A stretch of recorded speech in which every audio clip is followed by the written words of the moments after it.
누가복음 8장 49절부터 56절까지 말씀입니다. 아직 말씀하실 때에 회당장의 집에서 사람이 와서 말하되 당신의 딸이 죽었나이다. 선생님을 더 괴롭게 하지 마소서 하거늘 예수께서 들으시고 이르시되 두려워하지 말고 믿기만 하라. 그리하면 딸이 구원을 얻으리라 하시고 그 집에 이르러 베드로와 요한과 야고보와 아이의 부모 외에는 함께 들어가기를 허락하지 아니하시니라. 모든 사람이 아이를 위하여 울며 통곡하매 예수께서 이르시되 울지 말라. 죽은 것이 아니라 잔다 하시니 그들이 그 죽은 것을 아는 고로 비웃더라. 예수께서 아이의 손을 잡고 불러 이르시되 아이야 일어나라 하시니 그 영이 돌아와 아이가 곧 일어나거늘 예수께서 먹을 것을 주라 명하시니 그 부모가 놀라는지라. 예수께서 경고하사 이 일을 아무에게도 말하지 말라 하시니라. 아멘.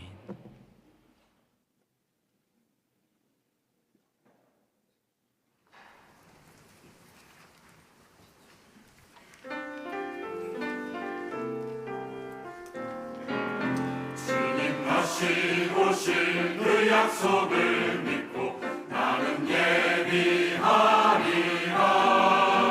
주의 성도들 모두 다 함께 하늘 영광 보리라. 되어 예비하여라.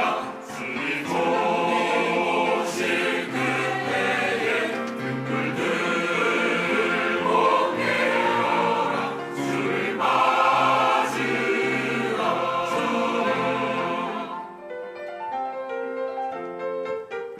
주여 오소서 속히 오소서. 주를 기다립니다. 답할 소리로 주를 맞이해 주여 속히 오소서. 되어 예비하여라.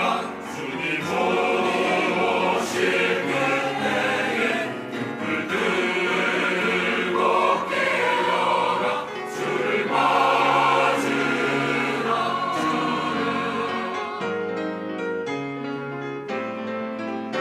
매일 깨어서 기도하여라. 주를 예비하여라. 주님 다시 오실 그날에 기쁨 넘쳐나리라.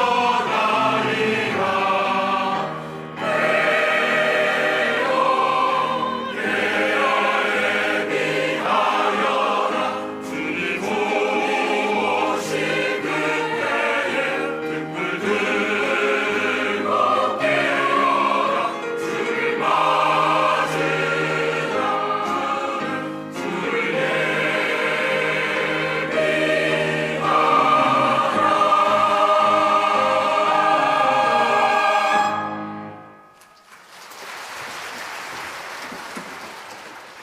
귀한 찬양 감사합니다. 하나님의 은혜와 평강이 여러분 심령과 가정 가운데 늘 함께 하시기를 기원합니다. 맥스 루케이도 목사님이 지은 인생의 어떤 순간에도 하나님은 너를 포기하지 않는다, 그런 긴 제목의 책이 있습니다. 이 책의 영어 원래 제목은 아주 간단합니다. Fearless, 두려움이 없는 그런 제목의 책입니다. 그 책에서 우리에게 아주 소중한 질문 하나를 던집니다. 우리가 인생을 살아가면서 문제를 만나고 고난을 만나고 어려움을 만났을 때 두려움이 아니라 믿음이 우리의 첫 번째 반응이라면 우리의 삶은 어떻게 달라질까 하는 그런 질문입니다. 문제를 만났습니다.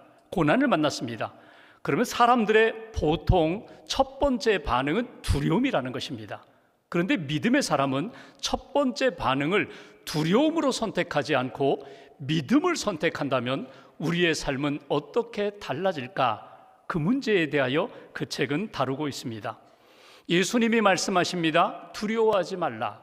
하나님이 말씀하셨습니다. 성경에 두려워하지 말라. 내가 너와 함께함이라. 성경에 나오는 두려워하지 말라라고 하신 이 말씀을 붙잡고 믿음으로 그 두려움을 극복해 나아가는 인생이 되어야 한다. 그 책에서 강조하는 내용입니다.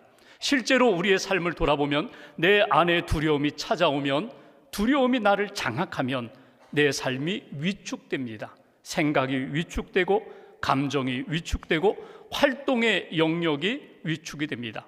그런데 이 두려움을 극복하고 내 안에 믿음이 내 안에 자리 잡으면, 그 믿음으로 인한 평안과 능력이 나를 사로잡으면 그 모든 두려움도 불안도 극복하면서 하나님이 기뻐하시는 믿음의 인생으로 펼쳐 나갈 수 있다는 것입니다.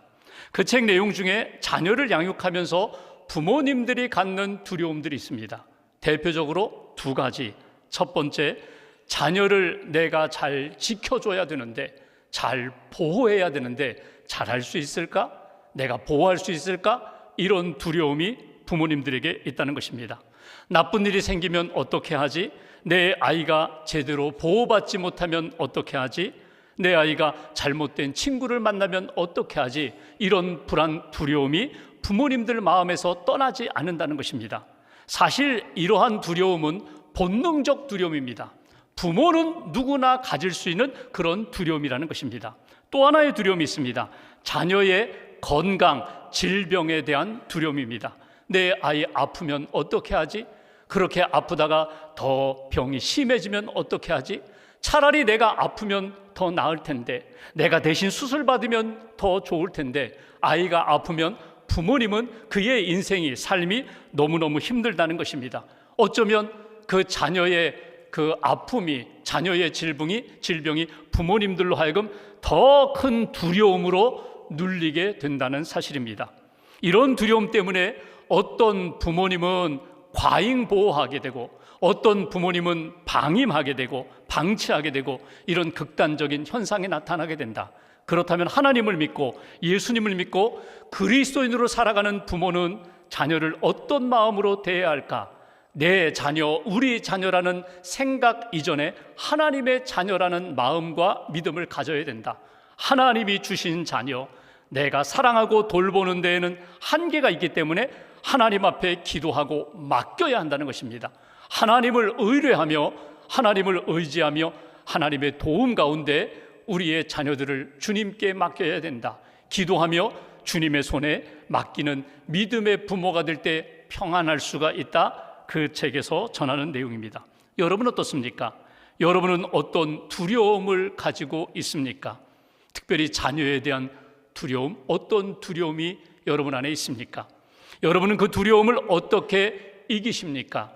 기도하십니까? 하나님 앞에 맡기십니까? 하나님을 찾아 나아가 주의 은혜로 살아가고 계십니까? 오늘 성경에는 회당장 야이로라는 사람이 예수님 앞에 찾아 나와 은혜 받는 장면입니다. 그의 딸이 병들었습니다. 죽어가고 있습니다. 예수님께 엎드려서 예수님을 집으로 초청합니다. 예수님이 가셔서 그 딸을 살리시고 그의 믿음을 인정하시면서 은혜해 주신 말씀이 오늘 본문의 말씀입니다. 먼저 오늘 본문 앞에 있는 41절과 42절 상반절 말씀, 41절 42절 두 절을 함께 봉독하겠습니다.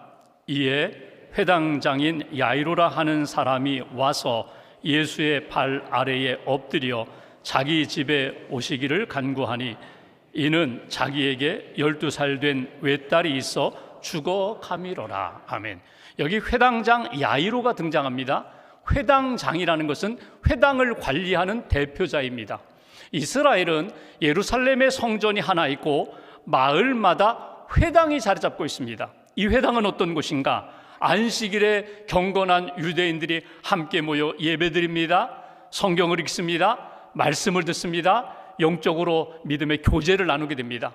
큰 재판이 있을 때 회당에 모여서 장로, 재판관이 재판하는 자리입니다. 함께 믿음의 사람들이 모여서 서로 격려하고 위로하면서 함께 믿음의 공동체를 이루는 중요한 터전입니다.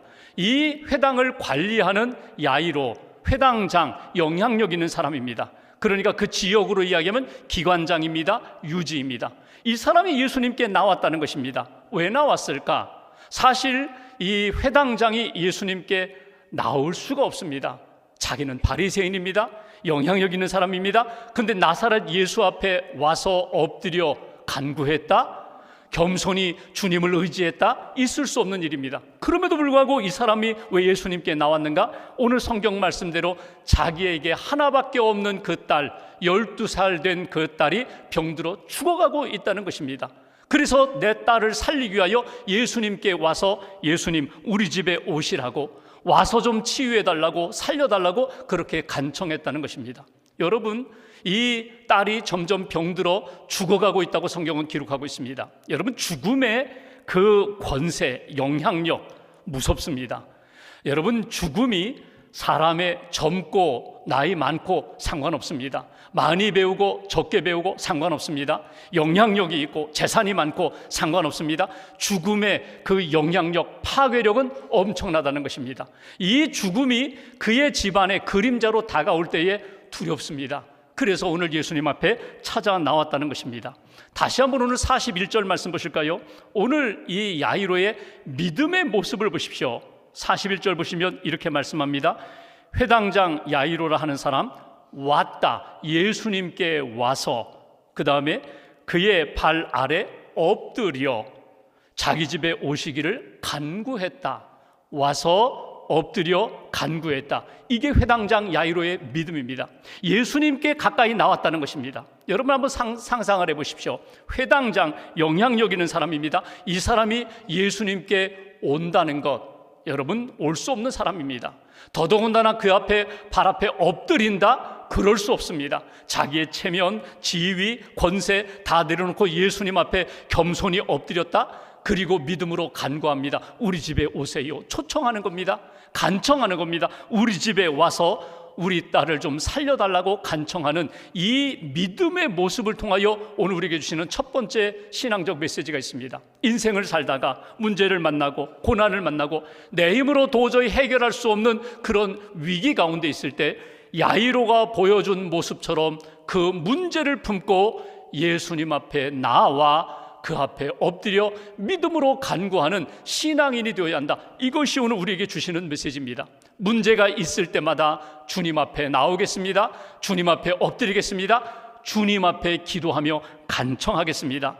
여러분, 이렇게 나올 수 있었던 것은 이 회당장 야이로가 예수님에 대한 소문을 들었어요. 어쩌면 예수님의 말씀을 들었을지도 몰라요.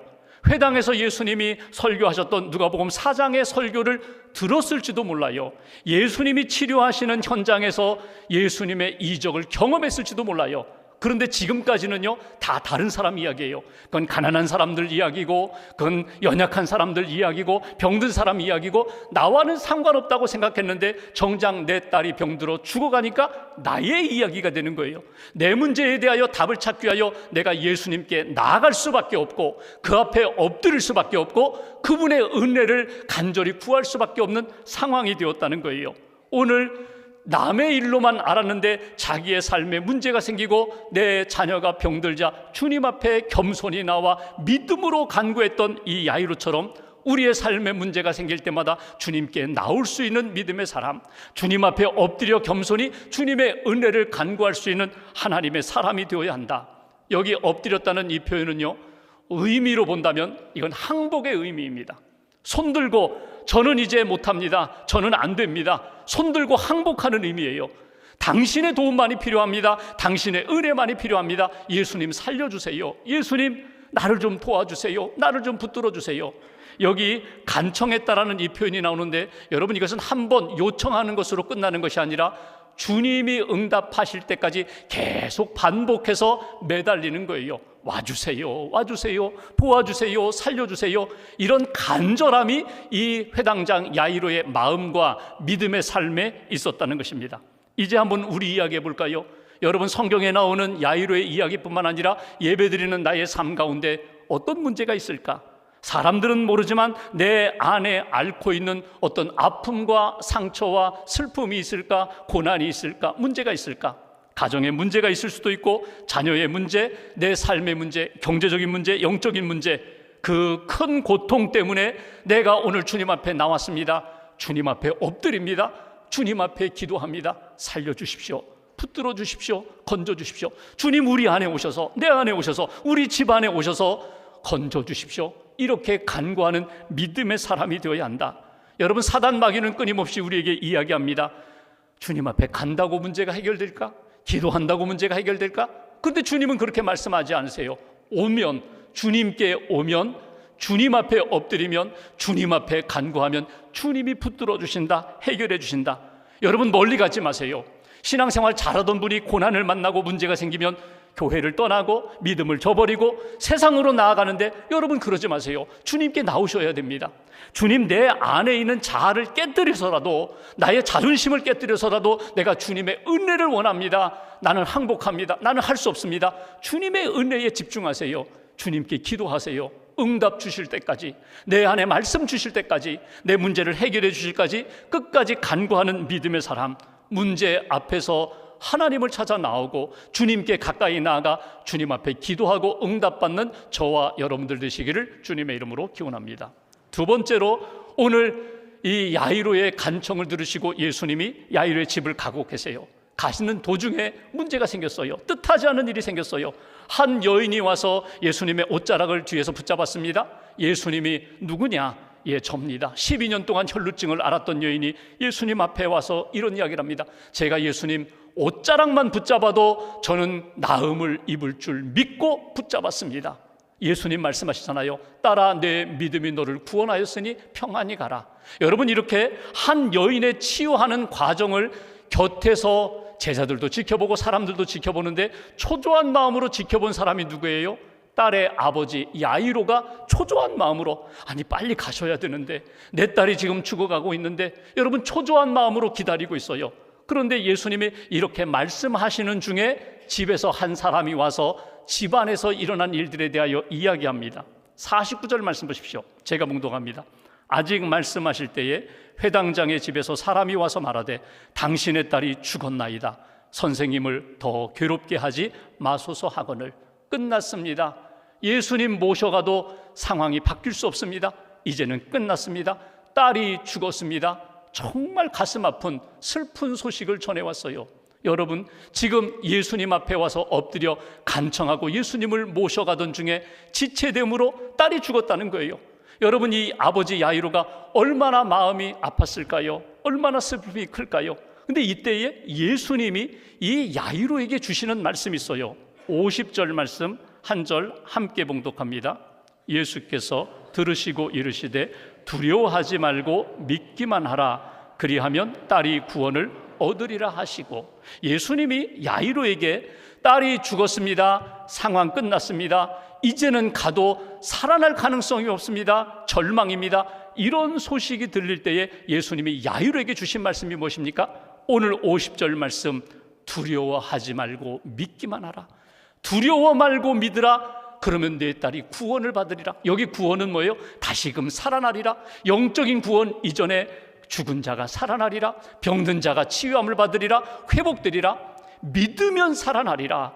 그러니 두려워하지 말아라. 낙심하지 말아라. 절망하지 말아라. 이것이 예수님의 말씀이에요. 여러분, 우리가 믿음을 가지고 하나님 앞에 기도하는 때가 있어요. 언제 기도합니까?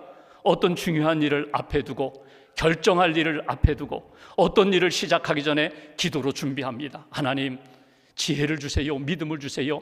분별력을 주세요. 잘 선택하게 해주세요. 잘 시작하게 해주세요. 시작하기 전에 기도합니다. 시작하면서 기도합니다. 일을 진행하면서 계속 하나님의 도우심을 구하며 하나님 앞에 기도합니다. 그리고 일이 다 완성되면 감사함으로 영광을 돌리고 하나님 앞에 예배하며 하나님 앞에 기도합니다. 그런데 여러분, 내가 기도로 시작했고 기도로 진행했는데 중간에 문제가 생겼어요. 실패했어요. 얻지 못하고 잃어버렸어요. 세우지 못하고 무너지고 다 깨어졌어요. 여러분, 이때 여러분 어떻게 하세요? 그동안 기도 잘했는데, 하나님 의지하며 믿음의 길을 걸어왔는데 다 망가졌어. 다 무너졌어. 이제는 끝났어. 그때 믿음이 있노라 하는 사람들조차도 원망하며 불평하며 주님을 떠나는 때가 많아요. 근데 오늘 성경을 보시면 이때 주님이 말씀을 주셨다는 거예요. 두려워하지 말고 믿기만 하라. 지금도 늦지 않았다는 거예요. 아니, 지금 세상 사람들은 끝났다고 이야기하는 이때에 하나님의 은혜의 역사가 새롭게 시작될 수 있다. 가능성을 보여주세요. 가능성을 들려주세요. 소망을 주세요. 믿기만 하라. 그러면 내가 내 딸을 다시금 살리리라. 오늘 이 둘 가운데 오늘 이 야이로가 무엇을 선택합니까? 주님의 말씀을 붙잡아요. 지금 집에서 온 종은 이렇게 말합니다. 당신 딸이 죽었습니다. 예수님 더 괴롭게 하지 마세요. 이제는 끝났습니다. 근데 예수님은 말씀하세요. 끝이 아니다.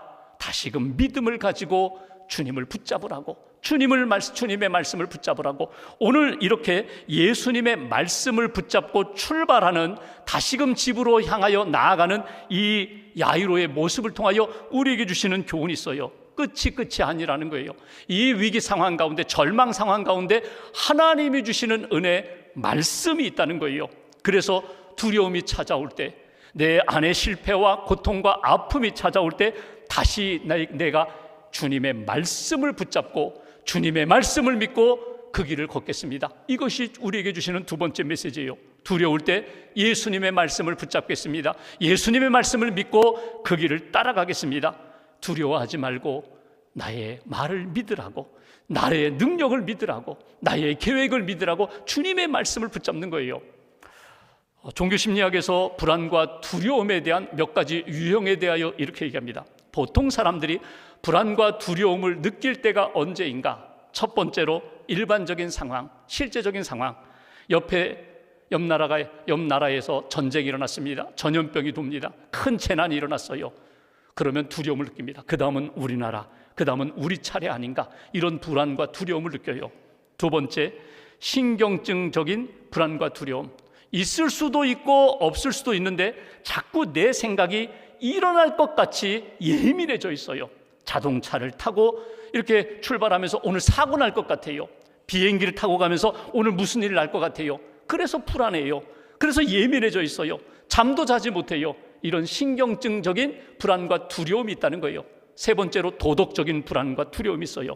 아무도 몰라요. 그런데 내가 하나님 앞에 이렇게 기도하고 묵상할 때마다 양심이 나를 계속 찔러요. 너 그 죄 졌잖아.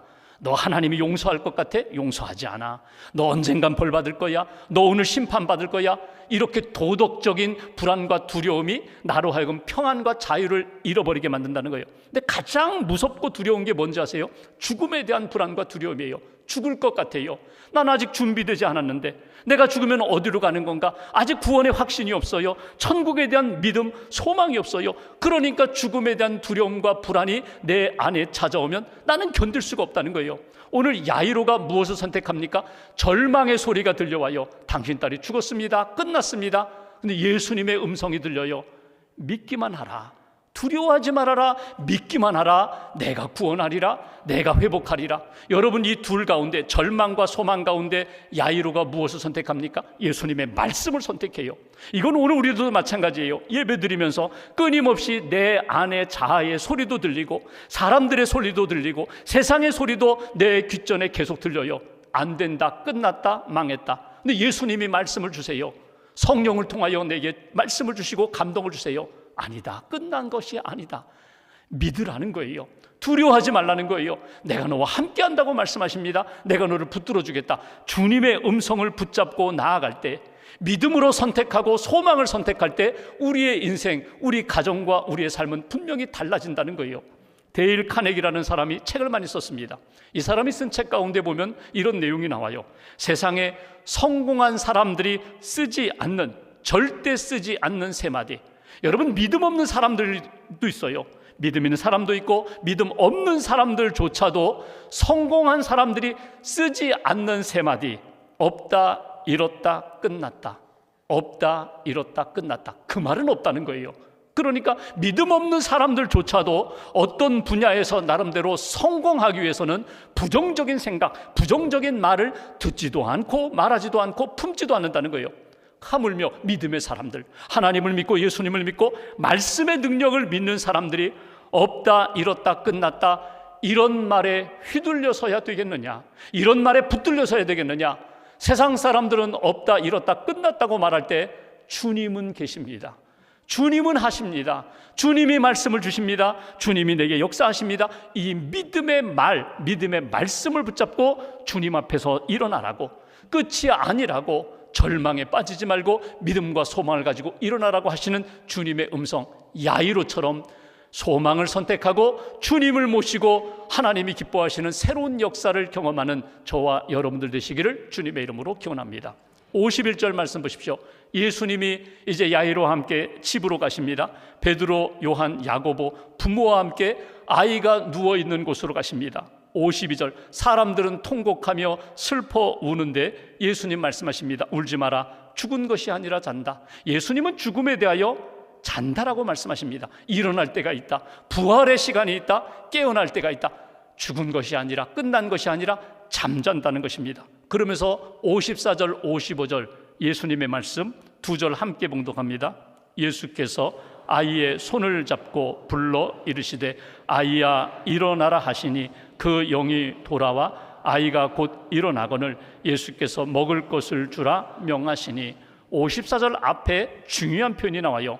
예수님이 아이야 일어나라 말씀하시기 전에 아이의 손을 잡고 불러 말씀하셨다. 아이의 손을 잡았다는 거예요. 여러분, 우리가 지난주에 보았던 12년 동안 혈루증을 앓았던 여인은요, 예수님을 붙잡았어요. 예수님의 옷자락을 붙잡았어요. 내가 예수님의 옷자락을 붙잡는 것은 예수님을 붙잡는 것이고, 예수님의 은혜를 붙잡는 것이고, 예수님의 능력을 붙잡는 것이다. 예수님만 붙잡으면 주님의 능력이 내게 임하여 나는 나음 받을 줄 믿는다. 이 믿음으로 붙잡았는데, 오늘 12살 난 이 아이가 죽은 상태에서 예수님이 오셔서 제일 먼저 아이의 손을 붙잡으셨어요. 예수님이 붙잡으시면서 말씀하십니다. 아이야 일어나라. 여러분, 다른 성경을 보면요, 달리다 쿰 이렇게 말씀하십니다. 이게 아람어거든요. 당시에 사람들이 사용했던 말입니다. 달리다 쿰, 아이야 소녀야 일어나라. 이 주님의 명령에 이 아이가 다시금 일어나게 되었다는 거예요. 근데 55절에 보면 이런 말씀이 있죠. 영이 돌아와서. 여러분, 죽음이 뭐예요? 내 육신에서 영혼이 떠나가는 게 죽음이에요. 영혼이 떠나며 호흡이 멈추는 게 죽음이에요. 그런데 그 영이 다시금 돌아왔다는 거예요. 어떻게? 예수님이 아이의 손을 잡고 말씀하십니다. 아이야 일어나라. 태초에 하나님이 천지를 창조하실 때 빛이 있으라 말씀하시니까 생명의 빛이 창조되었어요.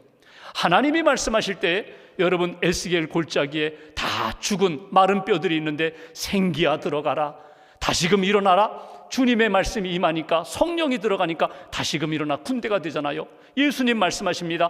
파도야 바다야 잔잔하라. 그랬더니 그 광풍, 그 험한 파도가 잔잔해집니다. 나사로야 나오너라. 예수님이 말씀하시니까 그 말씀이 임하는 곳마다 생명의 역사로 다시금 회복되는 것을 보게 됩니다. 아이야 일어나라. 예수님 붙잡으시고, 사랑으로 붙잡으시고, 아이야 일어나라 말씀이 들어가니까 그 영이 돌아와 아이가 회복되었다.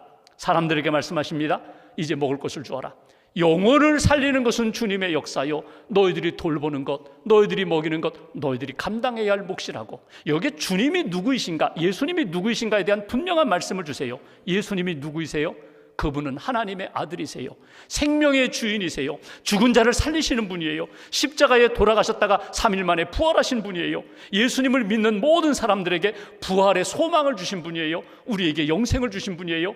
우리의 죽은 자 같은 우리들을 다시금 살리신 분, 치료하시는 분, 그분이 예수님이시다. 세 번째 주시는 메시지, 오늘 아이야 일어나라 살리신 예수님이 오늘 우리들에게 이 믿음 갖기를 원하십니다. 예수님, 죽은 자를 살리신 예수님, 저는 예수님을 믿습니다. 나를 살리실 예수님을 믿습니다. 내 삶을 다시금 일으켜 주실 예수님을 믿습니다. 아이야 일어나라 달리다 굼, 소녀야 일어나라 일으켜 주신 예수님, 내 인생도 일으켜 주실 줄 믿습니다. 부활의 주님을 믿습니다. 나도 부활 신앙으로 살겠습니다. 이것이 주시는 메시지입니다. 여러분, 누구에게나 두려움과 불안의 문제가 떠나지 않아요. 어제 다 해결했어요. 지난주에 다 해결했어요. 근데 오늘 다시금 또 불안과 두려움이 찾아옵니다. 그래서 오늘 말씀을 붙잡고 하나님 앞에 기도하고 주님을 의지합니다. 주님, 제가 주님을 붙잡습니다. 나를 붙잡아 주세요. 내 문제 주님이 맡아주관하여 주세요. 내 어둠의 문제, 불안과 두려움의 문제 주님께서 해결해 주세요. 오늘 말씀대로 두려워하지 말고 믿기만 하라. 오늘 다시금 우리에게 말씀을 주십니다. 두려워하지 말고 믿으라. 그러면 내가 너와 함께 하리라. 내가 아이를 살린 것처럼 너희를 일으켜 주리라. 내 인생 평안케 하리라. 미국에서 발행되는 가이드 포스트에 실렸던 한 남성의 간증입니다. 알렉산더 플러머라는 분인데 65세 크리스찬이에요. 남성분인데 병원 한번 안 가고 건강하게 살아오신 분이에요. 정기검진을 받고 왔는데 병원에서 연락이 왔어요. 조금 더 정밀 검사를 해야 되니까 병원에 오라고.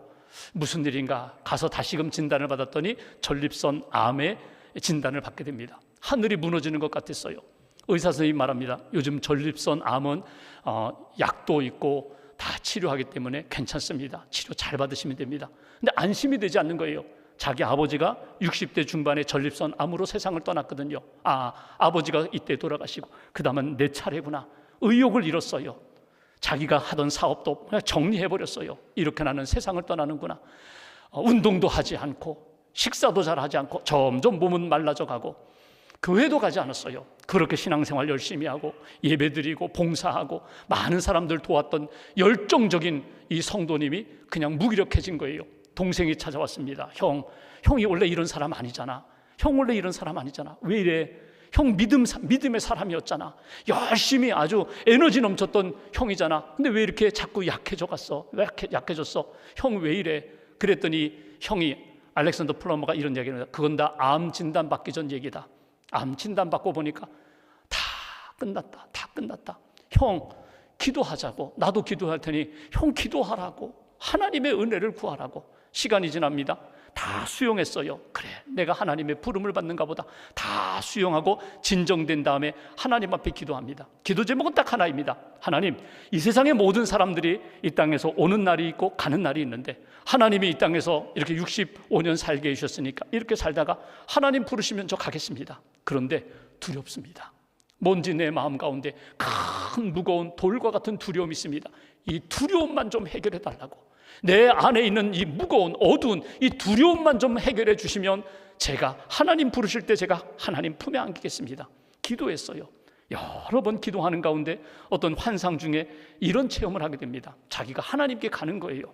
하나님 앞에 이렇게 가는데 아주 밝은 광채 가운데 주님이 자기를 이렇게 맞아주시는 거예요. 안아주시는 거예요. 내가 이제 주님의 품에 안기는구나. 그런데 너무너무 좋은 거예요. 마음 가운데 평강이 넘치는 거예요. 그동안 불안과 두려움 가운데 어두움 가운데 있었는데 그 모든 것이 싹 가라지고 마음에 진정한 평안이 임하게 되는 거예요. 평안이 임할 뿐만 아니라 막 의욕, 힘도 생기는 거예요. 그래서 그 기도 이후에 음식도 잘 먹습니다. 사람들도 자주 만나요. 교회도 가서 열심히 기도하며 예배하며 영적으로 회복됩니다. 그리고 시간이 지나 병원에 다시 갔는데 병원에서 이상합니다. 그 병이 사라졌습니다. 자기가 치유받았다는 거예요. 그래서 그 기사의 제목이 뭐냐면 이 두려움에 대한 승리, Victory over Fear. 두려움을 뛰어넘는, 두려움에 대항해서 이긴 승리라고 그렇게 표현합니다. 여러분 이분뿐이겠습니까? 인생을 살아가며 끊임없이 우리 안에 찾아오는 두려움의 문제, 여러분 우리가 어떻게 감당해요? 어떻게 극복해요? 내 힘으로 안 돼요. 내 생각 감정으로 안 돼요. 주님께 맡기는 거예요. 주의 도움을 구하는 거예요. 말씀을 붙잡는 거예요. 잘 아시는 리차드 범브란트 목사님이 루마니아 공산당에 의해서 감옥에 갑니다. 감옥에 들어가서 성경을 읽어요. 근데 성경을 쭉 읽는데 들어오는 말씀은 딱 한 구절밖에 없어요. 두려워하지 말라. 성경을 읽을 때마다 두려워하지 말라, 내가 너와 함께함이라. 두려워 말라, 내가 너를 지켜주리라. 두려워 말라, 내가 너에게 승리를 주리라. 세어보니까 365회나 성경의 구약신약에 두려워 말라라는 말씀이 있었다. 그렇구나. 매일매일 두려워하지 않는 거야. 매일매일 믿음으로 주님께 맡기는 거야. 주님 앞에 기도하는 거야. 그분의 간증이거든요. 여러분 오늘도 말씀을 듣습니다. 두려워하지 말고 믿기만 하라. 여러분 이것은 2000년 전에 한 남성에게 주신 예수님의 말씀이 아니라 오늘 예배하는 저와 여러분들에게 주시는 말씀이에요. 아무것도 두려워하지 말아라. 기도와 간구로 하나님 앞에 나아가는 거야. 주님께 맡기는 거야. 주님이 주시는 평안으로 사는 거야. 주님이 주시는 생각으로 사는 거야. 주님이 주시는 힘으로 사는 거야. 내 힘으로 사는 인생이 아니라 주님 주시는 은혜와 능력으로 오늘도 살고 영원히 살겠습니다. 다시 한번 주님 앞에 고백하시고 이번 한 주간 동안도 주님이 주시는 은혜 가운데 믿음으로 두려움을 뛰어넘어 승리하는 하나님의 사람들 되시기를 주님의 이름으로 기원합니다. 기도하겠습니다. 말씀 붙잡고 기도하겠습니다. 여러분의 지금 마음 가운데, 삶 가운데 찾아온 문제는 무엇입니까? 어떤 두려움이 여러분들을 묶고 있습니까? 가정의 문제입니까? 자녀의 문제입니까? 건강의 문제입니까? 경제적인 문제입니까? 미래에 대한 불안과 염려입니까? 예수님이 오늘도 우리에게 말씀하십니다. 두려워하지 말고 믿으라고, 믿기만 하라고. 내 딸을 구원하리라, 내 삶을 구원하리라, 내가 붙들어 주리라. 주님 말씀하십니다. 내 힘으로, 내 생각으로, 내 감정으로는 안 되는데 주님께 기도하겠습니다. 주님께 맡기겠습니다. 붙들어 달라고, 일으켜 달라고, 믿음으로 걷게 해달라고. 오늘 말씀 붙잡고 함께 기도하겠습니다. 하나님 아버지,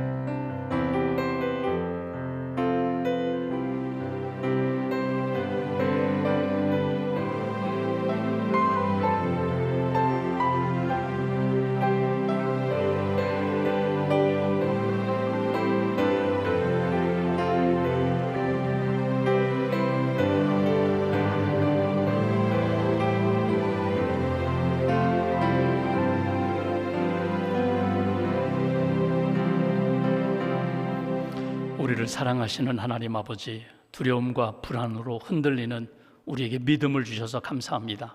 믿음으로 주님께 기도합니다. 우리의 기도를 응답하여 주시옵소서.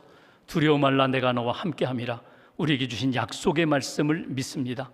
죄와 죽음에서 우리를 구원해 주시고 영생을 주신 주님을 믿습니다. 모든 어두움과 연약함, 질병에서 우리를 구원해 주시고 믿음의 대장부로 굳게 세워 주시옵소서. 한 주간 어느 곳에 가든지 구원과 생명의 말씀 붙잡고 살게 하시고 의와 평강의 삶을 살아갈 수 있도록 함께하여 주시옵소서. 예수님의 이름으로 기도하옵나이다. 아멘. 모두 자리에서 일어나셔서 찬양하겠습니다.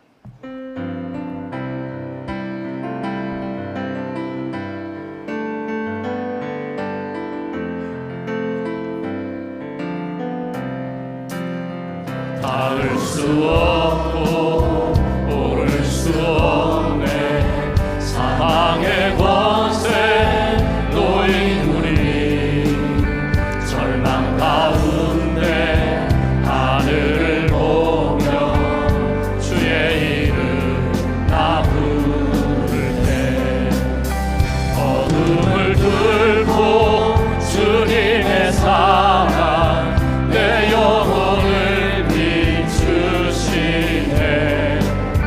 모든 것 이미 이루신 주님, 주 예수 내 산소만.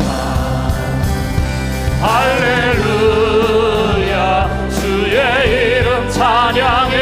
할렐루야, 내게 자유 주셨네. 죄의 저주 끊으신 구원의 주 그 이름, 주 예수 내 산소만. 위대한 자비 영원 못하며 한없는 은혜 표현 못해. 내 죄와 수치 지기 위하여 이 땅 위에 주 오셨네. 주의 십자가 날 구원하사 왕의 자녀 삼으셨네. 나는 영원히 주님의 소유, 주 예수 내 산소만. 할렐루야, 주의 이름 찬양해. 할렐루야, 내게 자유 주셨네. 죄의 저주 끊으신 구원의 주 그 이름, 주 예수 내 산소만. 할렐루야, 주의 이름 찬양해. 할렐루야, 내게 자유 주셨네. 죄의 저주 끊으신 구원의 주 그 이름, 주 예수 내 산소만.